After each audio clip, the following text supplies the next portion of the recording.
ಅಧಿಕಾರಕ್ಕೆ ಮಲ್ಲಿಕಾರ್ಜುನ ಖರ್ಗೆ ಅವರನ್ನ ಕೊಂಡಾಡಿದ್ದಾರೆ ಪ್ರಹ್ಲಾದ್ ಜೋಶಿ. ತಂದೆಯನ್ನ ನೋಡಿ ಆದರೂ ಪ್ರಿಯಾಂಕ್ ಖರ್ಗೆ ಬುದ್ಧಿ ಕಲಿಯಲಿ ಅಂತ ಹೇಳಿದ್ದಾರೆ.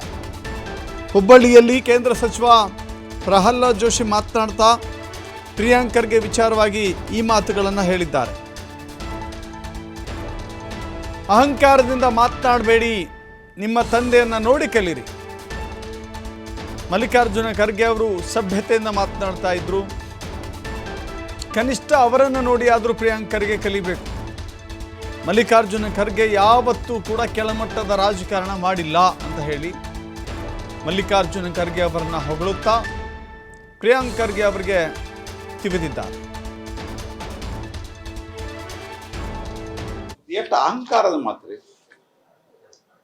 ರಾಜಕಾರಣದಾಗಿದ್ದವ್ರಿಗೆ ಕನಿಷ್ಠ ನಾ ಹೇಳೋದು, ಪ್ರಿಯಾಂಕಾ ಖರ್ಗೆ ಅವರಿಗೆ ಒಂದು ಸಲಹೆ ಕೊಡುತ್ತೆ. ನಾನು ದುರಾಡಳಿತಂತೂ ನಡೆಸಿದಿರಿ.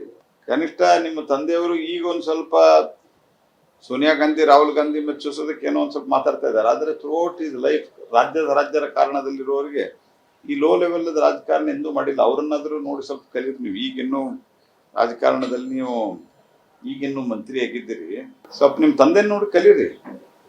ಈ ಅಹಂಕಾರ ಒಳ್ಳೇದಲ್ಲ.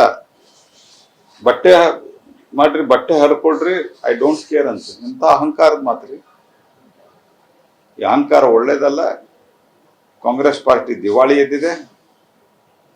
ಡಿ ಕೆ ಶಿವಕುಮಾರ್ ಅವ್ರನ್ನ ಬಿಟ್ಟು ನಿನ್ನೆ 40 ಜನ ಶಾಸಕರು. ಮತ್ತೆ ಎಷ್ಟು ಅಹಂಕಾರದ ಮಾತ್ರಿ ರಾಜಕಾರಣದಾಗ.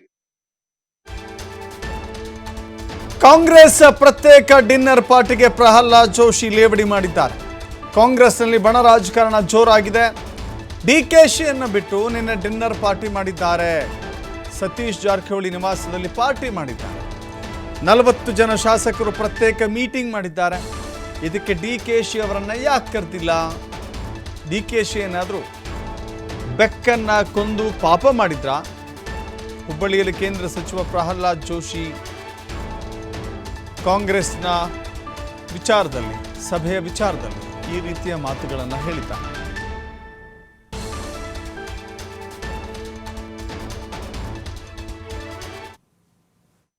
ಸತೀಶ್ ಜಾರಕಿಹೊಳಿ ಅವ್ರ ಮನೆಯೊಳಗ ಪ್ರತ್ಯೇಕ ಮೀಟಿಂಗು, ಪ್ರತ್ಯೇಕ ಡಿನ್ನರ್. ಡಿ ಕೆ ಶಿವಕುಮಾರ್ ನಮ್ಮ ಉತ್ತರ ಕರ್ನಾಟಕ ಭಾಷೆಯೊಳಗೆ ಹೇಳ್ಬೇಕಂದ್ರೆ ಏನು ಬೆಕ್ಕಿನ ಕೊಂದಿದ್ದಾರೆ ಅವ್ರು. ಅಂದ್ರೆ ಬೆಕ್ಕಿನ ಕೊಲ್ಲೋದು ಮಹಾಪಾಪ.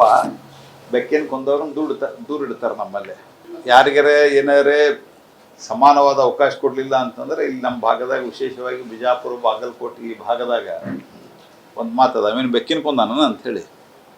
ಹಂಗೆ ಡಿ ಕೆ ಶಿವಕುಮಾರ್ ಹಂಗೆ ಬೆಕ್ಕಿನ ಕೊಂದಿದ್ರನ ಅಂದ್ರೆ ಕಾಂಗ್ರೆಸ್ ಪಾರ್ಟಿ ಒಳಗೆ ಸ್ವತಃ ಮುಖ್ಯಮಂತ್ರಿಗಳೇ ಒಂದು ಹೊಸ ಗ್ರೂಪನ್ನು ರಚನೆ ಮಾಡಿ ಅಂಥ ಕೆಲಸವನ್ನು ಮಾಡ್ತಾ ಇದ್ದಾರೆ. ಸೊ ಇದನ್ನು ನಾನು ತೀವ್ರವಾಗಿ ನಮ್ಮ ಪಾರ್ಟಿ ತೀವ್ರವಾಗಿ ಪರಿಗಣಿಸ್ತಾ ಇದೆ. ಮತ್ತು ಅಂದರೆ ನಾನು ಪಾಂಚಾಳ ಕೇಸ್ ಹೇಳ್ತಾ ಇದ್ದೇನೆ. ಆಗೇನು ನಾವು ಹೋರಾಟವನ್ನು ಮುಂದುವರಿಸ್ತೀವಿ. ಮತ್ತು ಕಾಂಗ್ರೆಸ್ಸಿನ ಈ ಆಂತರಿಕ ಬೇಗದಿ, ಭ್ರಷ್ಟಾಚಾರ, ಇದರ ಪರಿಣಾಮವಾಗಿ ರಾಜ್ಯದಲ್ಲಿ ಆಡಳಿತ ವ್ಯವಸ್ಥೆ ಸಂಪೂರ್ಣವಾಗಿ ಕುಸಿದಿದೆ. ಮುಖ್ಯಮಂತ್ರಿ ಸಹಿತವಾಗಿ ಸತೀಶ್